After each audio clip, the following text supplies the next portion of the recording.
All right, everybody, today is a day in the life of a real estate investor, Kevin Cho edition, and I'm going to be making this a little bit more of a routine because people want to know what the day-to-day looks like, how unsexy it is, right? So right now it's March 19th or 20th, something like that, and it's 8:14, and I just finished the gym. I had a good pump, and I am on my way to look at a 3-unit here in Phoenix that we're buying on seller finance. And we will be meeting with the owner of the property, the wholesaler, Ali Myers and Belinda Lee, and then my partner Cece and my acquisitions manager Ryan Vasquez. Okay, so today is the day in the life of a real estate investor, and we'll see how this goes. All right, my goal is to post this kind of video at least twice a week so that people know that, hey, like, Kevin's not closing deals left and right. You know, matter of fact, it's very rare that I even close a deal in every single day, right? If I really tried, I probably could, but that's just not the reality. Okay, so after that, I have a Zoom with owner of the prop stream going over how to find seller finance opportunities here in Phoenix, and the reason being is because I truly feel like if you want to scale your portfolio, the only way for you to really scale is through seller finance, right? Like, very rarely would you get a sub 2 deal on a 6-unit, 7-unit, 8-unit, right? But on seller finance, I mean, I'm about to go under contract on a 7-unit here in Phoenix, all seller finance, 5% down, 5% interest rate, right? So, and if my goal is to get to 100 rentals in 2024, seller finance you have to have seller finance in your arsenal. And another thing is, if the homeowner has a seller finance, if a homeowner seller finances your deal, they most likely are savvy investors, meaning that you can probably buy a second house off of them. And my goal in 2024, I already, is one thing for sure is I will stop buying single family homes in 2024. As of 3 weeks ago, I stopped buying single family homes. I'll buy a couple more 4 units, 3 units here and there, but I'll be focusing my entire focus on multifamily. All right, so hope you guys enjoy this journey, right? As we go to West Phoenix, looks like we got 13 more minutes, and we'll open up the camera when I'm there. So, all right, see you guys later. Bye. All right, we are here almost. We're about a minute away, and honestly, I have no clue where I'm going because I was using my map for this, and now I'm recording, so I have no clue where I'm going. So I believe it's somewhere right here. It's a 3-unit, so it should be pretty easy to spot. But look at this neighborhood. I don't know if you can see. You guys can see the neighborhood. It's pretty 6 out of 10. It's a 6 out of 10 kind of neighborhood. Definitely not a neighborhood that I would personally live in, but it's a neighborhood that a lot of people would be happy to live in, especially here in Phoenix, because the housing there's not enough supply. All right, so that's what we're here for, and I'm gonna turn this off because I gotta look at the map. All right, bye. Okay, I just came back from touring those 3 units. It was myself, my partner, and like 4 other wholesalers and a seller themselves. And I was trying to record there, but it was such a weird energy as soon as I got there. And come to find out, the wholesaler, it was a wholesaler that got the house under contract, and another wholesaler that sold it to another wholesaler, and they sold it to me. So there's two different groups of wholesalers, so 2 and 2. And wholesaler that I was working with, Ali Myers and Belinda Lee, awesome. They did a phenomenal job. But then the wholesaler that got the original contract with the seller, they actually forged a signature and put addendums in the contract that the seller never agreed to. So that's why it was such a weird energy. Like the first wholesaler, they never even had a valid contract, and they forged the contract, and they had the audacity to come to the appointment, right? And the sellers were super shady. The seller knew that what they were doing was super shady, but they didn't make a big fuss about it because he's professional, right? Sal, you're a very professional. I appreciate you, respect you. But what we're going to be doing is we're going to be canceling the entire contract because the seller, Sal, he does not want to work with the first wholesaler that forged the signature. So they will not be getting paid.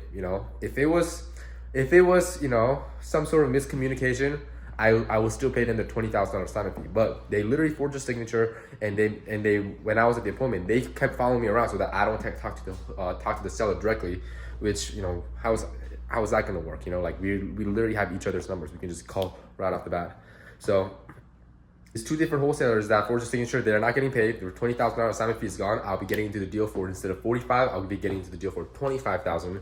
Ali and Belinda, they will still make their $10,000 sign fee. The homeowner will get a $15,000 down payment, and the deal will still go on. And I'll get my EMD refunded, and we're gonna start the transaction all over. So that's why I didn't film. But then, but going forward. But on the next property walkthrough, I will definitely record the property. But this triplex, it was a brand new construction. It was very nicely done. 3 different units with 3 different entrances, and it was a taking over a loan, and then seller finance at 0% interest rate, and then I have a 5-year balloon, and at the 5-year mark, I might as well just sell the house or whatever. But that's the deal. And this house will probably net me, the payment on the house is around $3,800, and this house will bring in about $6,500 gross because there's 3 different units. So ended up getting a better deal on it. I'm glad the wholesalers are out of the picture, and we'll keep you guys posted. Bye. Okay, so right now I have a Zoom with the owner of PropStream at noon, and right now it's 11:28. And here's something that I'll be honest with you on this one, because about 5 months ago I did a big Zoom with PropStream on how to find low equity sub-2 deals, and I had 1,200 people register. And this time around I was hoping to get at least 1,500 people to register and at least 750 people to show up. And honestly, I gotta be honest, I did not. I was a little bummed out when I come to find out only 350 people registered. But while I was doing my Bible reading, maybe it was God, maybe I don't know who it was, but I need to be faithful whether 1 person shows up or 2 people show up or 100,000 people show up, right? My performance should not be based on whether how many people show up. No matter how many people show up, I will continue to bring what I need to bring to the table so that I can fulfill my mission. All right, so that's why I was honestly, I was a little bummed out. I was hoping to get way more people on the Zoom, but sometimes that's just not how it works out. But still, I got a Zoom at 3 in about 30 minutes, and I'll be going over on how to find seller finance opportunities for all my people, for all the people that register. So that's what I have. And then after that Zoom, I have a Zoom with my CFO so that I am in a good financial state in the month of March, and make sure the bookkeeping is on track, and that as we're filing taxes, that I know exactly who my CPA is. I think I just picked out my CPA. And yeah, so that's the day in the life of a real estate investor, and I'll keep you guys more posted. I am on my way to check out 2 properties that are currently being renovated, right? One is a 702 West Pepper Place. I bought this duplex about a month ago. I bought it sight unseen, and it's total mess. So this is one of the biggest renovations that we're doing. Hopefully I'm in the video. And then another house is a 1310 South Pima Street, unit 10 or 11. That's a house that we own, and I bought that house on seller finance, and I believe we're in the process of furnishing it. We just got the furnitures ordered. And then I'm also going to 1934 West East Wisteria in Chandler, Arizona, right by the Chandler Airport. And honestly, I don't know if I have time to make through all of it, because I have to go to church event in the next, it starts in about an hour. It's a 30-minute drive, so I basically have 30 minutes to make it through all of it, which hopefully I have the time to make it through all of them. But the first house we're checking out is a duplex, and this is a house that I bought sight unseen, and usually our turnaround time for furnishing a house is about 3 to 4 days. But because this house, we need to get brand new windows, brand new everything, brand new paint, brand new cabinets, brand new vanities, everything. Number one, we went way over budget, so we're pulling the cash flow from our other properties to pay for this one, and then now we have additional holding costs, because now we have mortgage payments we have to make, and then we have a seller finance payment that we have to make, and the private money lender payment. So just because the renovation is taking too long, not only are we going over budget on the renovation, but we also have a holding cost of $2,500 that we need to accommodate for. So that's number one. And number 2 is this house that we bought on seller finance. It's a little condo.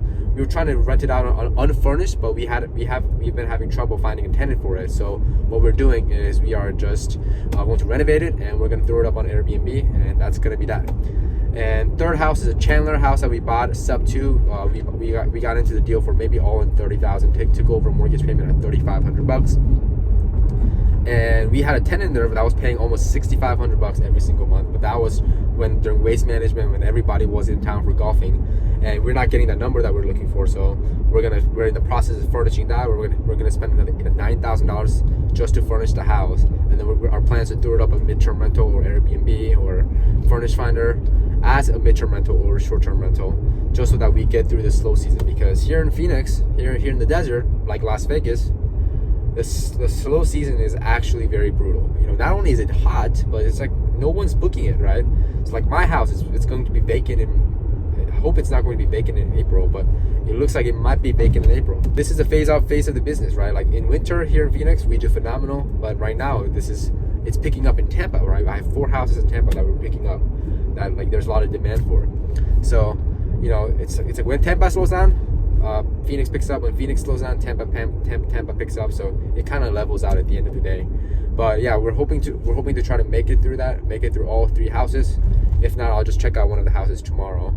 And one of the reasons I was so busy today was because I was helping my friend Gage launch his integrator company, right? So he's going to start a top integrator business where he's going to be like multiple integrators from all other businesses, right? So he's been an integrator for my business for the last 13-14 months, and he built out my entire system for wholesaling operation, Gator business, my midterm rentals, and everything.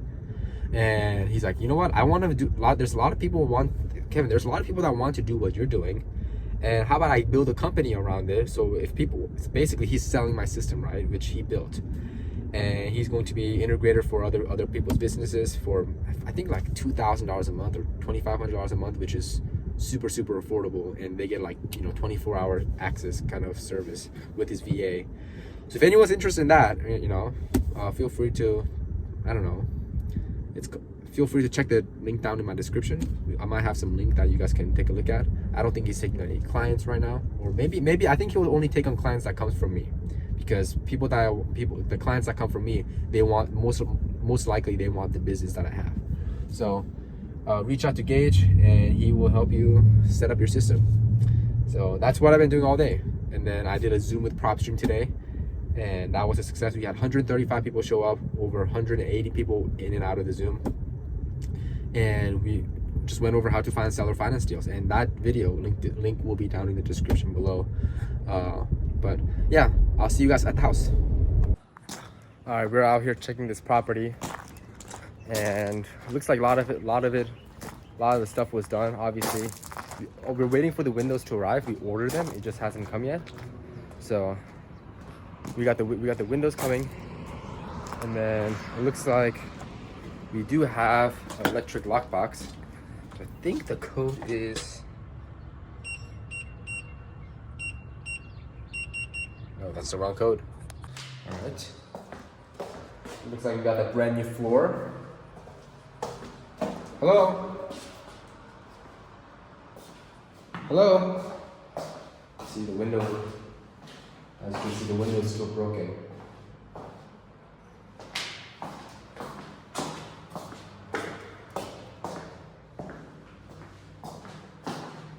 Okay. Definitely wouldn't recommend walking into houses like this while recording, but looks like we are getting it done. We're getting things done on this unit specifically. Let's go check it out. Yeah, I think only thing we got to do is interior painting.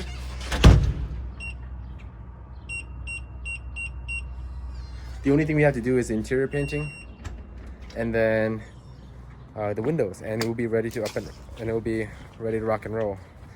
And shout out to my partner for getting this done within a reasonable budget, because this was a huge mess. And we're thinking, at one point we're thinking, should we just, we're spending all this money, should we just sell it at the end, right? But you know, we don't necessarily want to sell anything right now. So because we're in the buying and holding phase. Let's check out this unit first.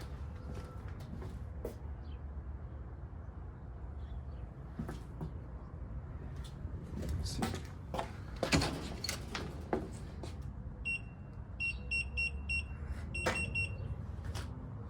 What the heck?